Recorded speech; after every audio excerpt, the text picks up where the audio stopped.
welcome back to another Create tutorial. This tutorial, I'll be going over all of the transportation blocks added in the 0.3 update and all of the changes that were made so you guys can get your machines back up and running and create some amazing contraptions.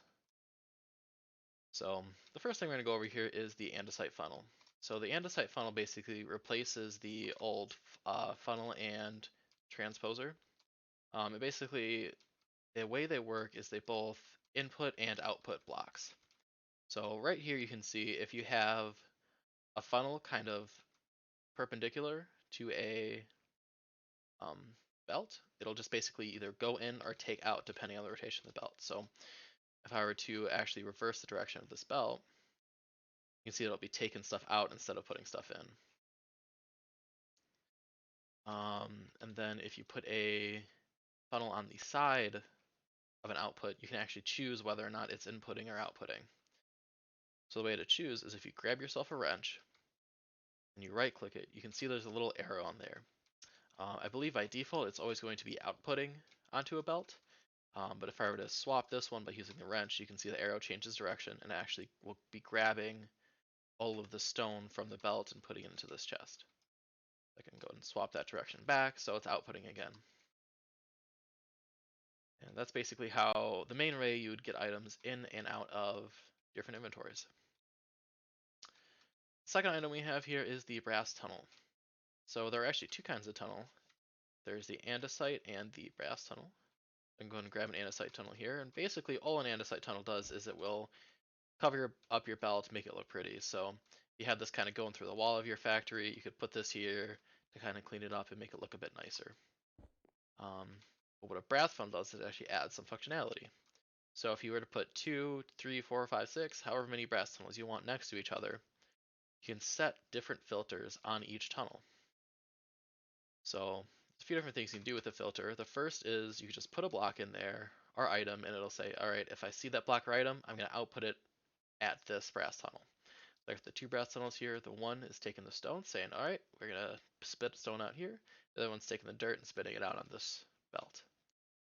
There's also a few more things you can put in that filter slot. You can grab one of these filters. And basically the way this works is there's by default, it's set to allow and ignore data. Basically what that means is if I put stone in here, it will allow stone through this filter. I also set it to deny, so I could say, hey, I don't want any stone going through this filter, so if I put the deny on there, it would never send stone through in that tunnel. There's also the ignore data or respect data. Basically what that means is if you have a helmet that's at half durability, but you want to pump out all helmets, you would want to ignore the data. So that would basically say, hey, if this is a helmet, I don't care what durability at, we'll send it. And then the other one is the attribute filter. The attribute filter is pretty cool. There's a lot of really powerful stuff you can do with it. If you place a block or item into the slot, you get a few of these attributes. So Andesite Tunnel, it's placeable, it's in the group create, and it was added by create. So if I wanted to sort out all of my create items into a separate chest from my sorting system, I could place a tunnel, place a filter, and then have the filter say, hey, if it's in the group create, we're going to take it out. Also, if I was like, well, I want to be in the group create, but I also want to make sure it's placeable. So all of my blocks, I don't want my items going to a separate chest. I can actually add that attribute too. So now I have two attributes in this filter. It's in the group create and it's placeable. And now if I were to place that on my brass tunnel, it would take out any placeable items that were added by the create mod. So any of my actual like items would not get sent through. It would just be the ones that are blocks. Now this next item is probably one of my favorite things that's added by the new update, and I think there's going to be a lot of powerful things we're going to see people doing with it, and that's the mechanical arm. Basically what the mechanical arm does is it grabs from one or more inventories and puts items in one or more inventories. So the way you use it is you have a belt coming onto a depot. You can also have a belt going off of a depot at this end, but I'm using the chute instead, which also works.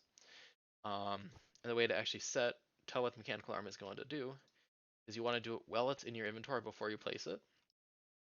Right click one space to take it, right click the second. So now it's saying, hey, I'm taking items from these blocks. They want to right click a block twice to say where it's going. So when I place this down, it's going to take stuff from these two blocks and then place it in this block. There it goes. Now this would work out with quite a bit of depots.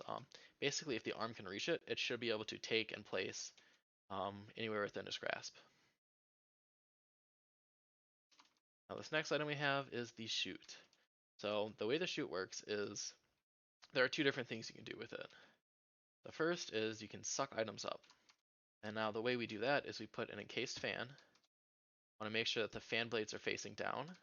We want to make sure that it is sucking, not blowing. The way to tell if your chute is going the correct direction is if you look at the bottom here, you'll see the air particles kind of traveling up. Also, you'll see items traveling up. And once you have items traveling up your chute, the way to get them out is you want to put a funnel and a belt at the top. So that way it'll suck the items up to the top and then spit them out into the rest of your machine.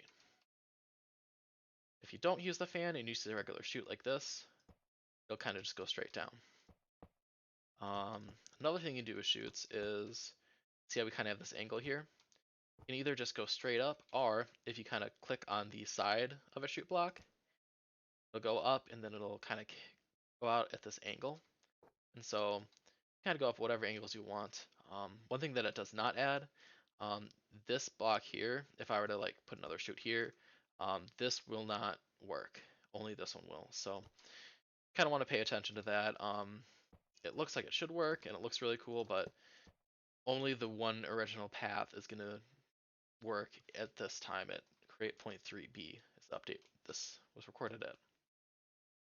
Another cool thing you can do with chutes, if you grab yourself a create wrench and you right click on them, you can tinge it from the normal texture into this glass texture, and you can actually see your items either falling down or going up your chutes.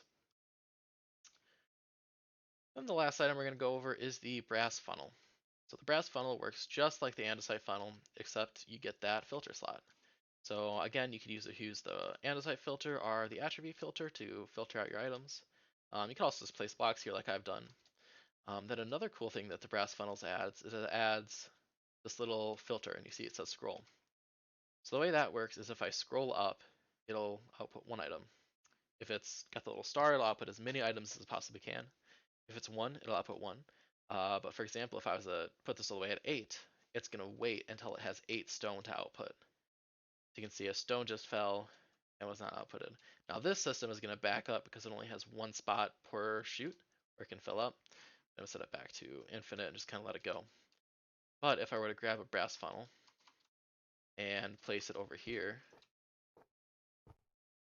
and then we're going to scroll that back up to 8. Now instead of taking 1 stone out at a time, it's going to take 8 stone out at a time. So if I was like, hey, I want to take like a whole stack of 8 out at a time, that'll work. The funnel will also output 8 at a time. If it's stacked, it'll basically stay stacked. So this machine right now goes pretty slow, but if you wanted to increase the output a lot, what I would recommend is when you're pumping stuff out, use one of those brass funnels, set it to 8, you're going to be moving 8 blocks at a time instead of 1. See, it grabs the whole stack goes up the funnel, the whole stack will go all the way around the system. Well, thank you guys for watching my little tutorial. If you have any more questions, leave it in the comments. Also, if there's any other tutorials you'd like to see for Create Point 3, go ahead and let me know. We got a tutorial coming pretty soon on the trains, and there'll probably be more to come after that. Alright, thank you for watching. Bye-bye.